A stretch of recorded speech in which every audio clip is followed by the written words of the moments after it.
Hi Abhishek, how are you doing? I'm doing good, Divya. How are you? All things? All good, all good.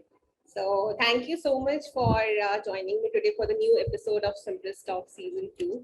I really appreciate your time. So before we start, I would like to give a small introduction of this talk show to our audience, whosoever is watching us for the first time. So the Cimpress Talk series is a series of interaction where I speak to leaders candidly on different subjects. Last year, when I started with this, it revolved around topics such as leadership, organization culture, technology, and design. This year, the theme is around D&I, diversity and inclusion. Hence, you'll be seeing me touching different aspects under the umbrella of D&I.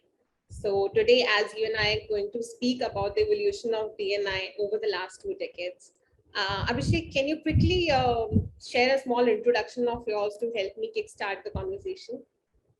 Oh, yeah. It's a very simple introduction. I started out as engineer. Now I'm building team of engineers. It's been 20 years in the industry, building out platform and products. So it's been exciting for me last 2 decades and got connected to a lot more people as well in the process of building out organizations and teams. All right. Thank you so much. So I think we are good to begin the conversation now. So Abhishek, today, as we see, there is a new dimension that has been added to the DNI conversation. There is an E that has been looped in between the DNI, and it has become DEI, diversity, equity, and inclusion. How would you like to define this E? So the word equity here is all about providing an equitable environment, platform, infrastructure for all of us in whatever background or whatever traits we might be coming with. In very simple terms, Divya, if you put it, it's about basically having the same height ladder for everyone to achieve their goals, right? So if there is a taller person, he gets the shorter ladder. If there is a shorter person, he gets the taller ladder, right? So that's what it is. And specifically, if you were to deep dive a little bit more on something like code switching, which we do a lot in order to make ourselves equitable, should not be in general at large required if it is not basically leading to inefficiencies in the system, right? You don't need to behave like one in order to achieve your goals. Whatever you are, in whatever shape or form, that's what you are. People should accept you like that, and we should all make it work for everyone. You explained it so simply. Okay, so thank you for that explanation, Abhishek. So you are an industry veteran with over 20 years of experience, and after spending over 2 decades in the industry, I'm sure you have seen a major transition in the space of diversity and inclusion. So, would you like to share what this journey and transition has been like for you? Yes, Divya, I think so. It has been an interesting one. It has two influences in terms of my answer. One is what you read about, and second is, as you said correctly, what have you seen in last 2 decades as you have been in many companies and served in different roles. I would say we started out on this topic where the topic itself did not have a dimension, while the words did exist, but it did not have any dimension. It was not spoken about. Whatever you saw in this space was about uh, the willed people who are strong-willed or mentally strong enough. They These personalities made it big.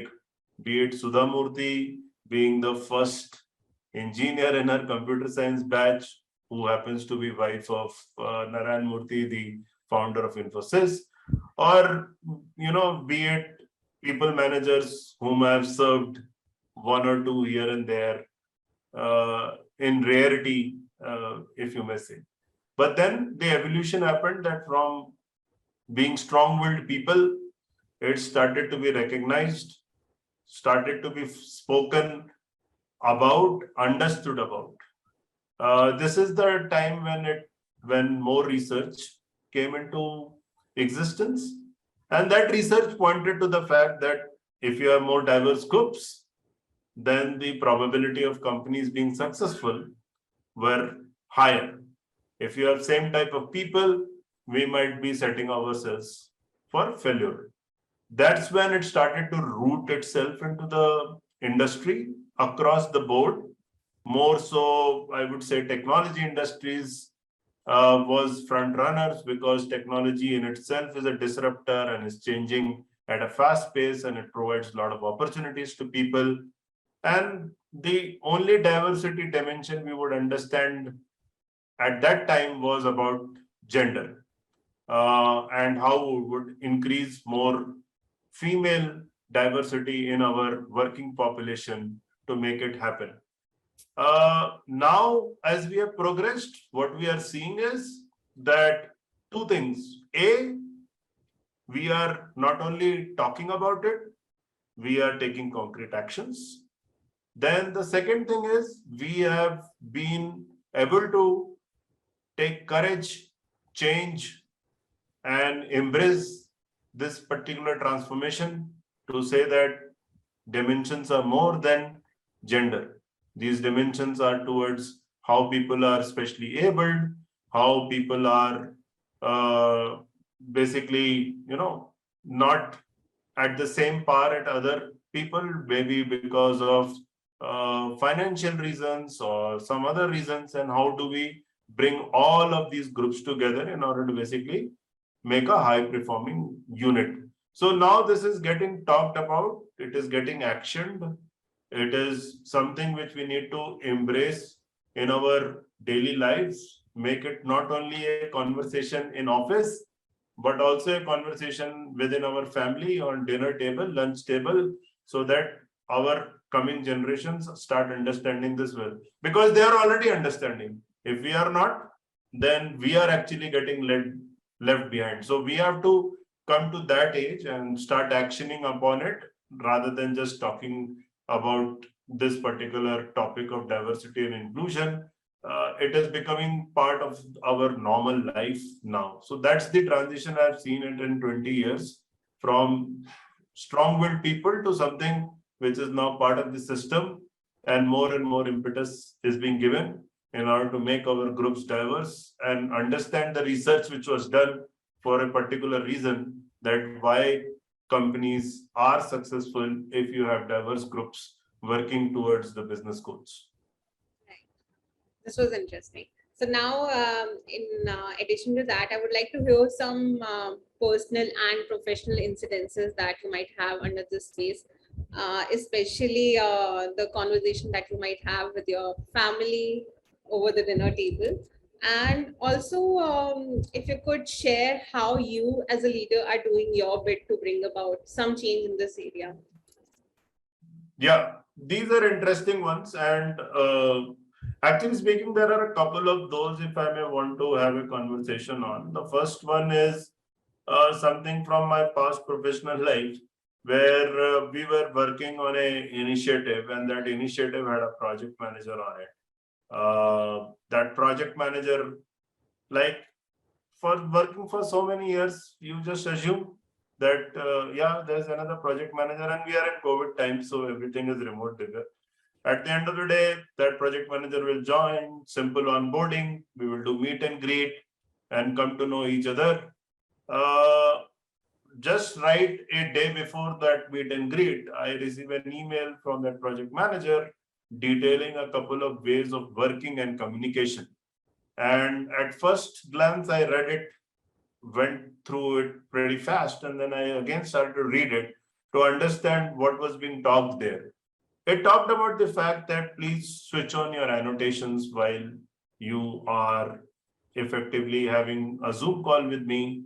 Please send out the notes which you may capture, because that will be helpful to me. I have got assistants which will help me understand what you're talking about. Please also have good internet so that when you're speaking, speak slow and clearly. All of that was just an information which was very surprising to me, that why are we talking about this? The next day when I meet the person, I come to know that he is differently abled, and he was lip reading me, and he was using the annotations in order to basically do the translations with the dictaphone and his assistants to summarize. Now, effectively for him, it's normal. For me, I need to make the situation feel normal, right?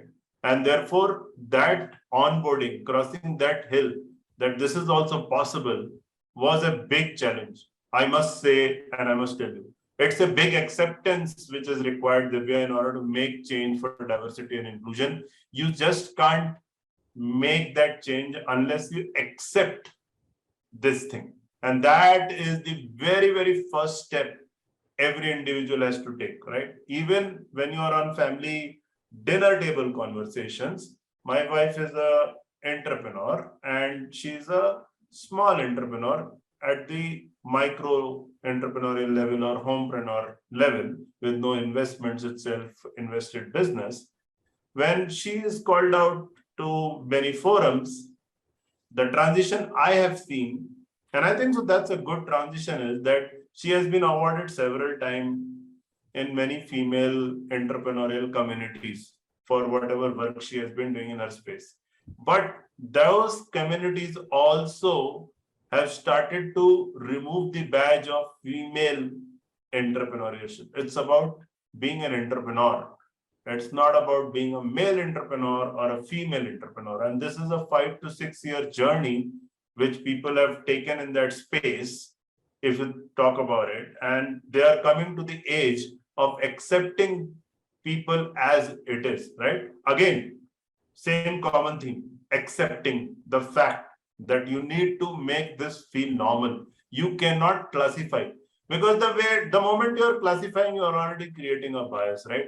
You're already creating a female line versus a male line versus another gender line. What are you doing? Like, there's one line, you check in, you'll board the same flight, right? You're not going to board through different lines into the same gate, same flight. So people have to come to that age, accept it, and that's the new normal by which they have to deal with it, because that's totally okay. We have been doing injustice by not doing that acceptance at a faster rate than we would imagine it to be.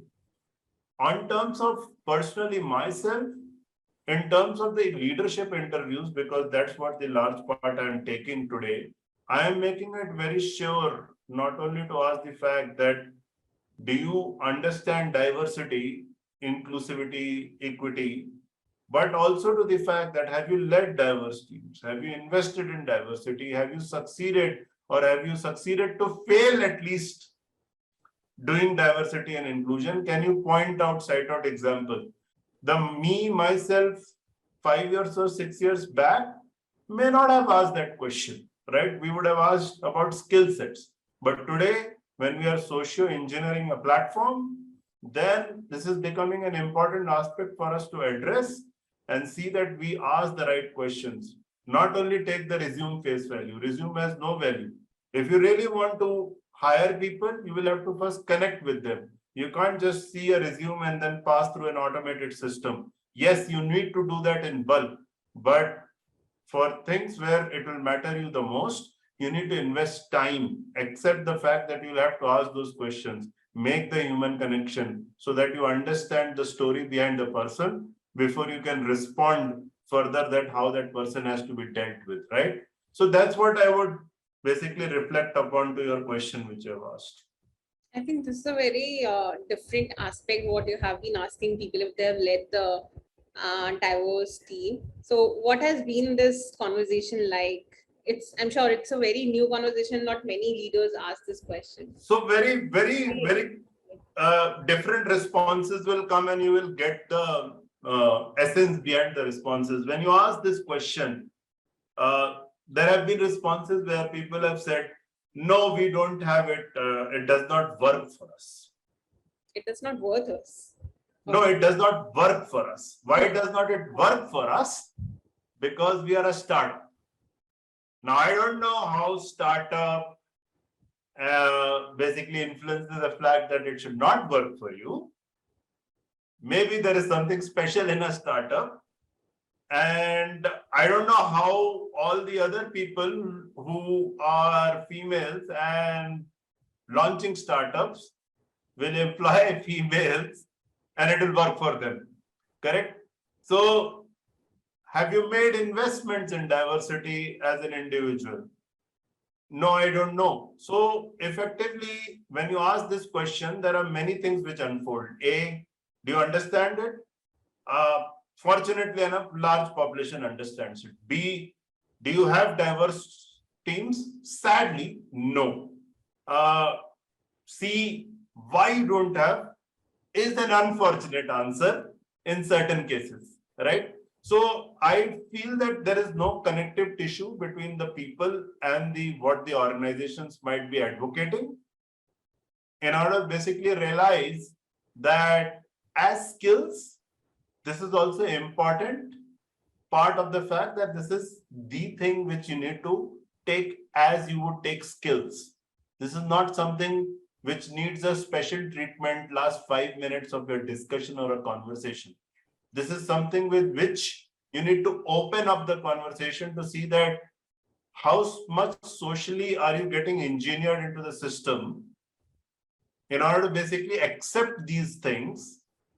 First accept, become aware, make some effort, fail on that effort, and then succeed someday on some of those efforts which you make. But that journey, people are not traversing. In order to basically know that, it becomes interesting for me to ask these questions, and the responses themselves sometimes then reflect of what is happening within these systems as you look at. While we say that we have come a long way, I think there's a much longer way that we have to navigate ahead.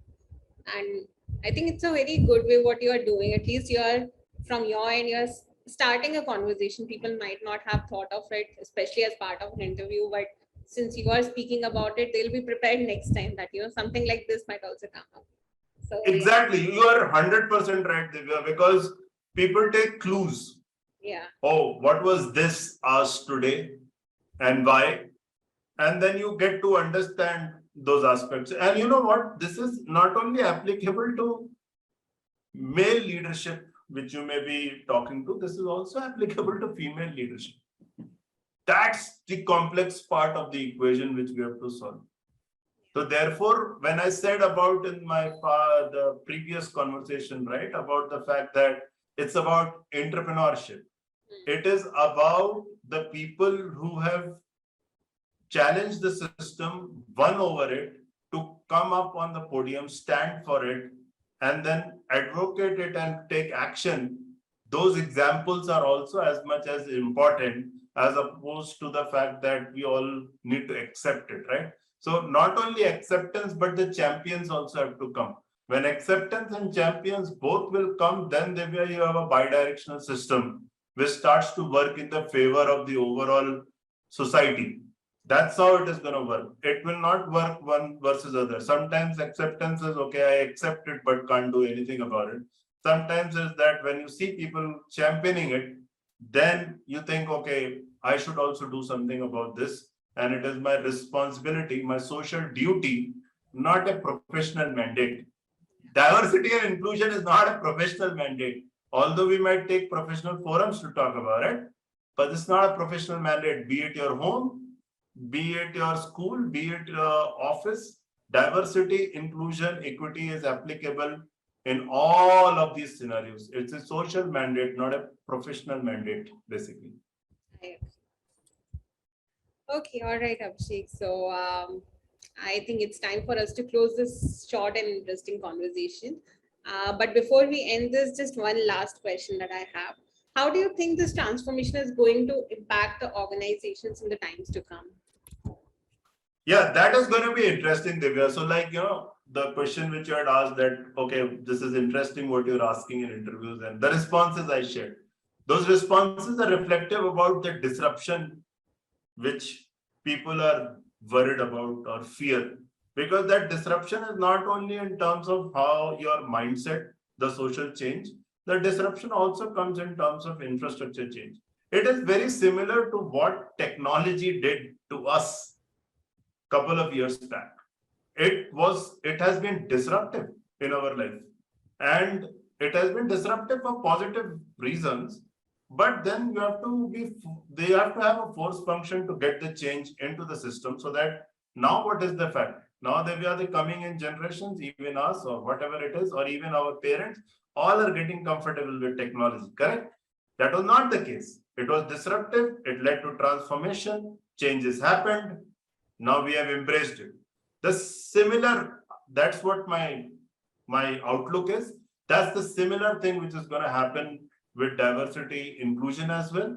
It is transformative change. It will disrupt certain parts of society, the organizations, these institutions, because those are well established, not changed for many, many years.